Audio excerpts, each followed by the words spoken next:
There is a backyard on an ordinary street where a small wooden shed sits in the corner, half hidden behind a fence line. No noise, no smell you'd notice from the sidewalk. From the yard next door, it looks like garden storage. A lawnmower, some tools, maybe a bag of potting soil leaning against the wall. Open the door and it looks different. Inside that shed is a wall of plastic bags stacked on simple shelving, humming quietly with a small fan and a humidifier running in the corner. And inside those bags are two different fungi that most people, if they noticed at all, would call the same thing. Mushrooms. Just mushrooms. They are not the same thing. One of them sells for around $6 a pound at a farmer's market table. The other sells for nearly 3 times that, out of the same shed, off the same shelf, to the same customer, sometimes in the same bag, on the same delivery run. Together, run properly, across 5 different ways of selling them, they bring in about $4,600 a month. That is revenue, not profit, and we will break down exactly what it actually costs to run before we're done, because most videos in this space conveniently forget that part. I'm going to show you the exact build from the ground up, the real prices these actually sell for in the real world right now, the 5 separate ways one setup gets sold without growing a single extra bag, and the 2 things nobody in this niche ever tells you about, one legal, one biological, both capable of ending this before it starts. And I'll tell you the specific thing that kills most of these operations in month 2, because almost nobody who starts one survives past it, and it is entirely avoidable if you know it's coming. Start with why this works in a backyard shed specifically, because most home food income ideas fall apart the second you look at them honestly. Vegetables need a growing season, full sun, and enough square footage that a hobby garden rarely produces sellable surplus. Herbs need constant tending, take up real bed space, and still only sell for a few dollars a bunch at the very best farmer's market stall. Backyard livestock needs permits, outdoor access, noise tolerance from your neighbors, and usually a fight with your HOA before you've sold a single dollar of product. Almost every backyard income video you've seen quietly assumes you have several hundred square feet of usable ground, full sun exposure, and a growing season that isn't 6 months long at best. Mushrooms need almost none of that. They need dark, not light, the opposite of nearly every other food crop. They need humidity, not soil. They need a stable, moderately cool temperature, and they need a substrate to grow through, which can be sawdust, straw, or agricultural byproduct that costs almost nothing. That is genuinely the entire list. No sun exposure required at all. No soil, which means no weeding, no tilling, no fertilizer runoff draining into a neighbor's yard. No animal noise, no feathers, no manure smell drifting over a fence line. Nothing that requires you to be outside checking on it every few hours. A shed works because a shed already gives you, for free, the one thing mushrooms actually care about: a sealed, controllable microclimate that's cheap to fine-tune. You are not fighting the space the way you would fighting a garden bed against poor drainage or too much shade. You are using exactly what a shed already is, an enclosed box that keeps weather out, and adjusting 2 or 3 variables inside it. The scale that matters here is the scale that matters. A benchmark production setup, around 40 active grow bags on simple wire shelving, fits into a space roughly 6 feet by 8 feet. That is one corner of a standard backyard shed. You can still store your mower, your rakes, your bags of soil, and the rest of your yard equipment in the remaining space. This is not a conversion project. It's an addition to a space you already have. Once established, the daily labor is roughly 15 minutes. Misting the fruiting bags, checking the humidity readout, pulling anything that's fully formed and ready to harvest, wiping down a surface if something looks off. 15 minutes, not an afternoon, and it doesn't require being physically strong, doesn't require specialized tools, and doesn't require a truck to move anything. The difficulty rating here is a 3 out of 10 to start and a 6 out of 10 to scale. Starting is genuinely easy. You can have your first batch of bags inoculated in a single evening with equipment bought from a hardware store and spawn ordered from any mushroom supplier online. Scaling is where it gets harder, and it is not the growing itself that gets hard. Mushrooms want to grow, That part of the biology is on your side. What gets hard is keeping 40 bags clean and contamination-free at once, instead of 4, because one bad bag at small scale is an inconvenience, and one bad bag at full scale can spread to the whole shelf before you notice. Hold on to that thought, because it becomes the whole second half of this video. The other honest thing to say up front is that this is slow to start paying, and the marketing around this niche almost never says so clearly. From inoculation to first harvest, oyster mushrooms run 3 to 4 weeks under good conditions. Lion's mane, the second species we'll get to, runs 5 to 6 weeks. Sometimes longer if your first few batches aren't quite dialed in yet. You will spend your first month, sometimes closer to 6 weeks, with bags sitting quietly on a shelf, doing nothing visible while you check on them and wait. There is no shortcut through colonization.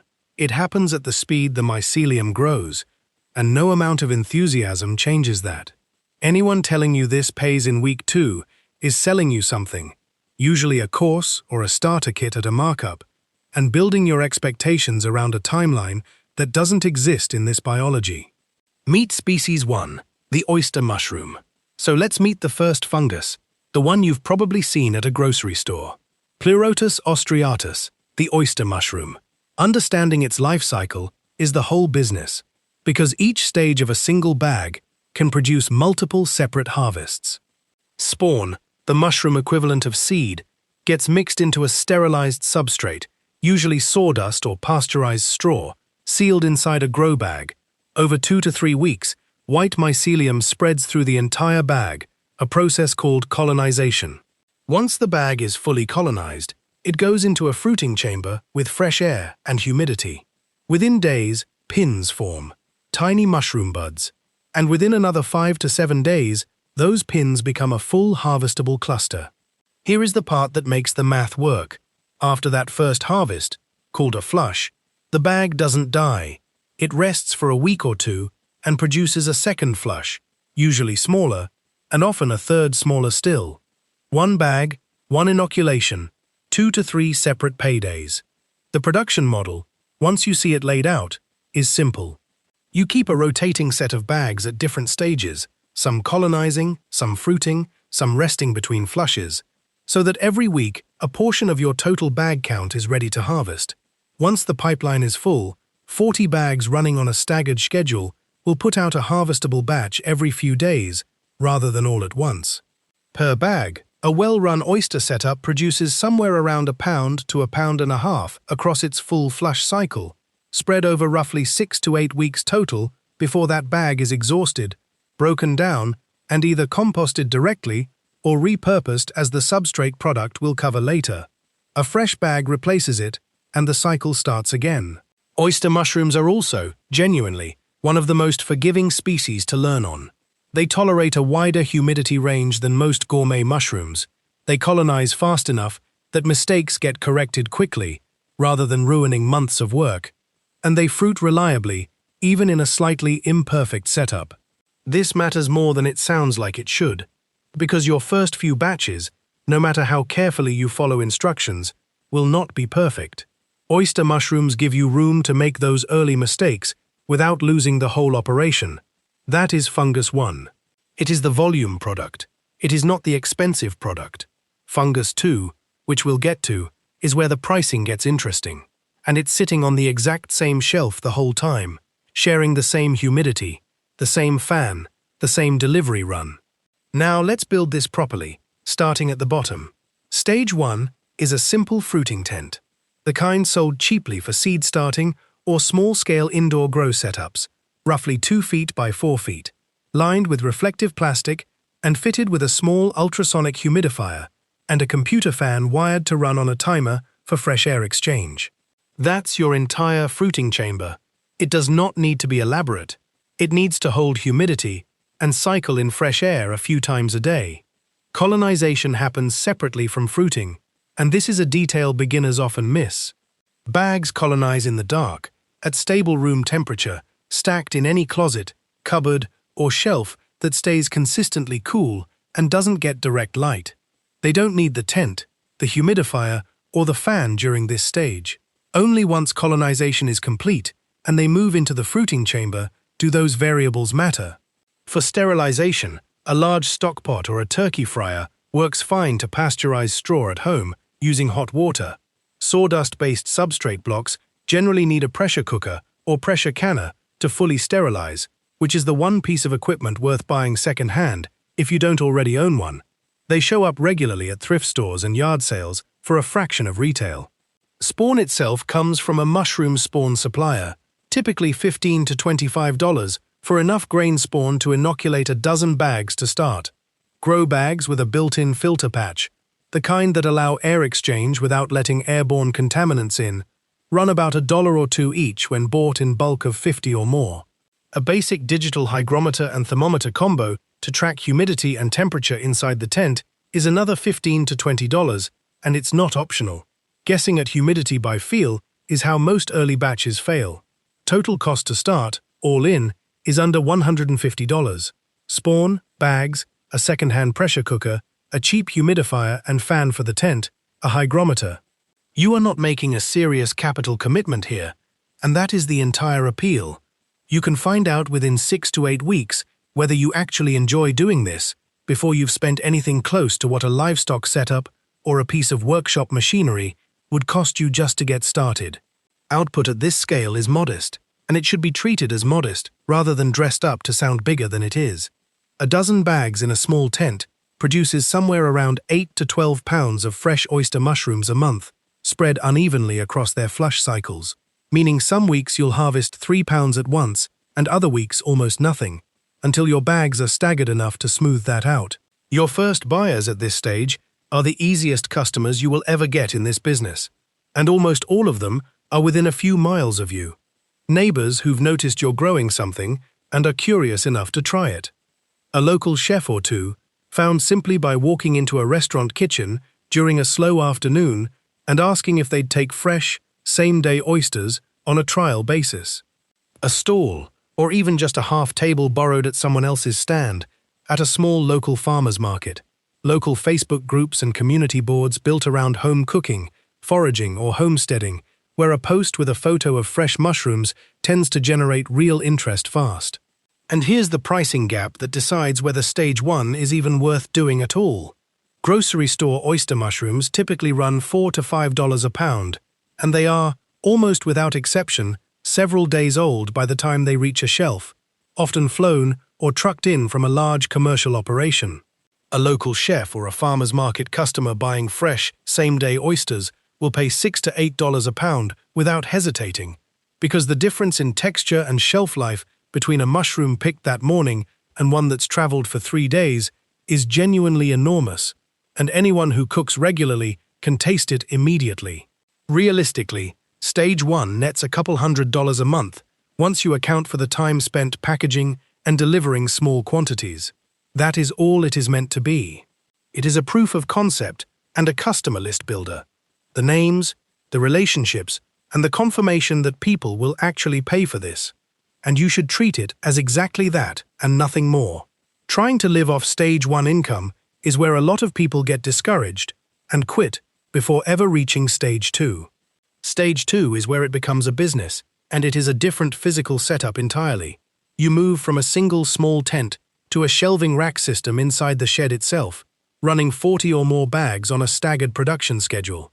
The upgrade that actually matters at this stage is not more bags. It's fresh air exchange and humidity control.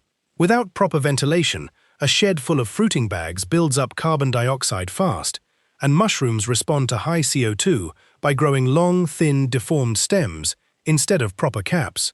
Sellable weight drops, even though bag count goes up. A small inline fan pulling fresh air through the shed on a timer, paired with a humidifier on a humidistat to hold conditions around 85 to 95% relative humidity, is the highest return purchase in this entire build. You are not climate controlling the whole shed. You are controlling the air immediately around your fruiting bags, which is a much smaller and much cheaper problem to solve. At this stage, a well-run shed corner produces somewhere in the region of 35 to 45 pounds of fresh oyster mushrooms a month. And this is exactly where the honest problem shows up. 40 plus pounds of fresh oyster mushrooms a month is far more than your neighbors, one restaurant, and a farmer's market table will reliably absorb. Production has stopped being the constraint. Sales have become the constraint. The biggest mistake at this stage, and I mean the single most common one in the entire hobby, is scaling bags before scaling buyers. People see the biology working, add 20 more bags, and end up with a shed full of oyster mushrooms going soft and unsellable because the local market simply doesn't have room for that much volume at once. Add bags only after you've added a buyer who wants what those bags will produce, which brings us to the real answer to this entire video. You do not scale this by growing more mushrooms. You scale it by selling the same 2 fungi 5 different ways. 5 income streams from the same 2 fungi. Stream 1 is the one everybody starts with, and the one most people mistakenly think is the whole business. Fresh mushrooms, sold direct, at full retail pricing.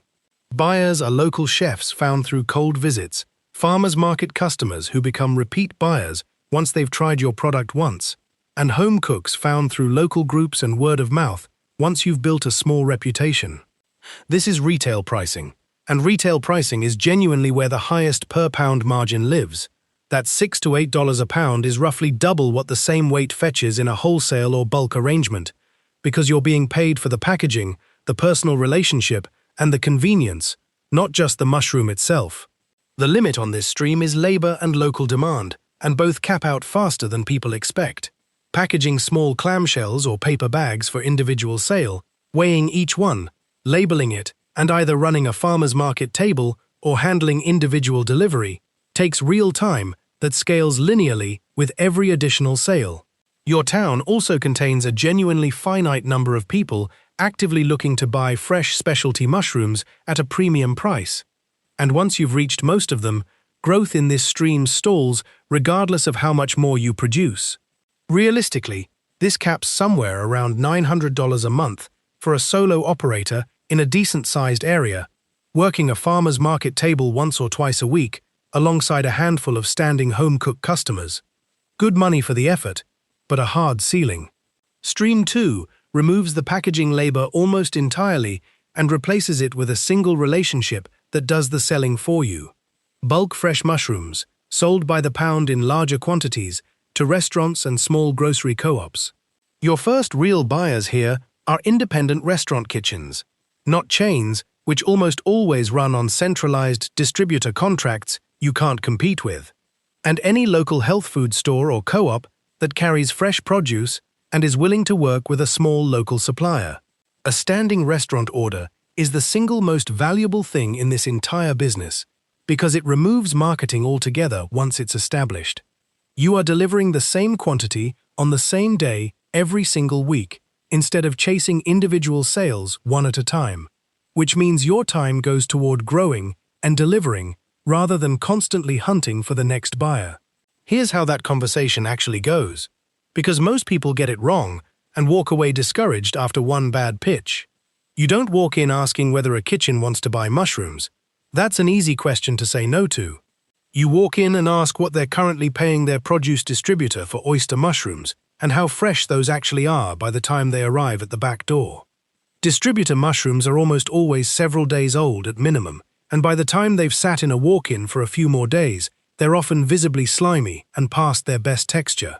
Same day, walked in the door freshness, at a comparable or only slightly higher price, is your entire pitch, and it's a genuinely strong one because chefs care about ingredient quality more than almost anyone else you'll sell to. Bring a small sample, bring a written price sheet, and offer a small trial order, 5 or 10 pounds, before asking anyone to commit to a standing weekly arrangement. Lower price per pound than individual retail sale, but dramatically higher volume moved in a single transaction and almost no customer acquisition cost after that first sale converts into a standing order. This stream carries the bulk of your total poundage and lands around $1,100 a month at the scale we're building toward, from what is typically just 2 or 3 solid restaurant or co-op relationships running consistently. Stream 3 solves the biggest structural weakness of the first 2. Fresh mushrooms are perishable. They hold maybe 5 to 7 days refrigerated before texture and moisture noticeably decline, which means unsold fresh product is a countdown clock, not an asset. Dried mushrooms and mushroom powder are shelf-stable for a year or more. Ship anywhere in a padded envelope without any risk of spoiling in transit, and open a completely different customer base than local sales could ever reach. Home cooks, herbalists, and specialty food buyers anywhere in the country, not just within driving distance of your shed. The process is straightforward and doesn't require new equipment beyond what most kitchens already have or can add cheaply. Sliced mushrooms go into a food dehydrator until fully dry and brittle to the touch, then get sealed in vacuum bags for whole dried pieces, or run through a spice grinder into a fine powder for a labeled jar. Properly dried and kept cool, dark, and away from moisture, they hold their flavor and shelf life for a genuinely long time, which means there's no pressure to sell them quickly the way there is with fresh product. You're competing against imported dried mushroom product on price here, some of it quite cheap, so this is deliberately not your highest margin line and shouldn't be treated as one. What it actually is your inventory relief valve. Every week you have mushrooms that neither your restaurant accounts nor your retail customers want at that specific moment. They go into the dehydrator instead of going soft and unsellable in the fridge. That alone justifies having this stream even before counting the revenue it brings in on its own. Call this one around $400 a month and understand its real job is smoothing out the other streams and preventing waste rather than carrying the operation on its own merits. Stream 4 is the one almost nobody in the hobby thinks of when they're starting out, and it quietly has the best margin in the entire business because it costs you almost nothing extra to produce. You sell starter cultures, grain spawn, ready-to-fruit grow blocks, or simple boxed grow-your-own kits, packaged for somebody who wants to start their own small setup at home rather than buy finished mushrooms. These packages sell for $20 to $40 online through marketplaces and social media, and often slightly more at in-person events where you can demonstrate the product directly. Think carefully about what you're actually selling here. Maintaining your own spawn line to keep your own bags supplied produces far more spawn than you personally need for your own operation. That's simply how spawn propagation works, in batches larger than any one grower typically uses at once. You were going to produce that surplus regardless of whether you sold it. Packaging some of it with a printed instruction card and a simple grow guide turns what would otherwise be a byproduct into a genuine product line with essentially no additional input cost beyond the packaging itself. Buyers are homesteading groups, dedicated mushroom growing forums and communities, self-sufficiency and off-grid living circles, and, very reliably, people who watched a video exactly like this one and decided they wanted to try it themselves rather than buy finished product. This is, in a very real sense, the audience this video itself is helping to build. Call it $350 a month, growing steadily as your own following and reputation grow. Stream 5 closes the loop entirely, and it's sitting in every single bag you've already grown out and harvested. Spent mushroom substrate, the sawdust or straw block left behind once a bag has finished producing its flushes, is dense with residual nutrients and mycelial structure, and it makes exceptional material for garden beds, raised planters, and compost blends. In almost any other food production business, this is a waste disposal cost you pay to get rid of. Here, it is a genuine product line that costs you literally nothing beyond a bag to hold it in. Spent substrate is actively sought after by home gardeners and small organic growers for its excellent water retention and the slow-release nutrients left behind from the growing process. Bagged for retail sale, it sells for $5 to $10 a bag depending on size. Sold in bulk to a garden center or a local landscaper, it runs cheaper per unit but moves in real volume with almost no effort on your part beyond loading a vehicle. Your buyers here are local gardening groups, community allotment associations, independent garden centers looking for a local soil amendment supplier, and any of the same home gardeners who are already buying your dried product or your starter kits. This customer overlap is not a coincidence, and it's worth leaning into deliberately. Call it $350 a month. Small number on its own, almost zero marginal cost to produce, and it makes your entire waste stream disappear while adding a fifth, fully independent revenue line to the same operation.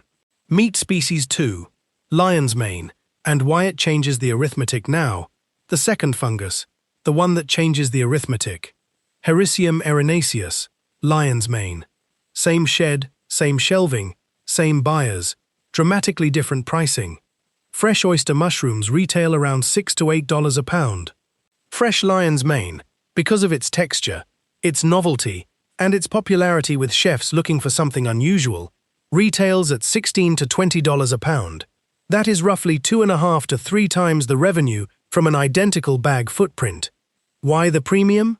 Demand and difficulty. Chefs treat lion's mane as a signature ingredient rather than a commodity, and it doesn't show up in most grocery stores at all, which means restaurant kitchens actively look for a local grower rather than relying on a distributor. If you already have the restaurant relationship from selling oyster mushrooms, you already have the lion's mane customer. You're not building a new market from scratch. You're upselling the buyer who already trusts you. Here's the catch, and it's a real one. Lion's mane is genuinely more finicky to grow than oyster. It colonizes slower, it's noticeably more sensitive to contamination, and it needs slightly cooler, more consistent fruiting conditions to form its distinctive shape instead of a shapeless blob. It will not forgive the sloppy technique that oyster mushrooms shrug off. That means the extra care is genuinely more hands-on. Cleaner sterilization technique, more careful monitoring, slightly more failed bags than you'll see with oyster. It's the reason a lot of home growers stick to oyster only, and it's precisely the reason the price stays high. That difficulty is the moat. The correct way to run this is as a hybrid. Oyster is your volume engine, and it mostly runs itself once you've got the rhythm down. Lion's mane is your premium line, and you accept that it costs you more attention and a higher failure rate on individual bags. You don't replace one with the other. You run both on the same shelving, in the same shed, sold to the same buyer list, delivered on the same trip. That's the entire reason this video has a $4,600 figure on it instead of a $3,000 one. I'm not going to tell you this is legal everywhere because I don't know where you live, and neither does anybody else making videos about this, no matter how confidently they say otherwise. There are 2 separate checks you need to run before this becomes a real business, rather than a hobby you're quietly selling out of. They are genuinely different questions, governed by different bodies, and passing one does not automatically mean you've passed the other. Check 1 is food handling and cottage food law. What are you legally doing, in the eyes of your local government, when you sell fresh food directly to a customer, a market, or a restaurant kitchen? In many places, small-scale sales of raw agricultural products like fresh mushrooms fall under a cottage food or home-based food producer exemption, which often has a fairly straightforward registration process, sometimes a labeling requirement, and occasionally a modest annual revenue cap before you're required to move into a licensed commercial kitchen. In other places, selling any food product commercially, at any scale, requires a licensed and inspected facility from the very first sale, with no small-scale exemption at all. Restaurants add a second layer here too. Even where you're legally allowed to sell directly to individuals under a cottage food exemption, a restaurant's own health inspector may require their suppliers to meet a higher standard, since the mushrooms are being resold as part of a dish they're liable for. It's worth asking any restaurant contact directly what their own requirements are before assuming your cottage food registration alone satisfies them. Those rules were not written with a backyard shed in mind at all, but they absolutely still apply to one regardless. The practical step is 1 phone call to your local health department, describing in plain language exactly what you plan to grow, how you plan to sell it, and to whom, before you take a single dollar for any of it. This call costs you nothing and takes 15 minutes, and it is the difference between building something sustainable and building something that gets shut down the first time a customer or a competitor reports it. Check 2 is zoning, and it is entirely separate from the first, governed by a completely different office. Even in places where selling fresh food from home is perfectly legal under food safety law, your residential property may still carry restrictions on operating any kind of business from an accessory structure, restrictions on regular commercial deliveries, on customer visits or pickups, on signage, on the commercial use of a backyard shed specifically, as opposed to its use as personal storage.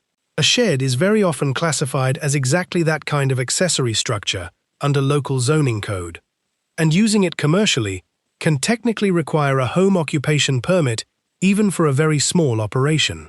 The good news, genuinely, is that this is one of the lowest friction businesses to get right on the legal side. No smell carries past the shed door the way it would with livestock. No noise at all, ever.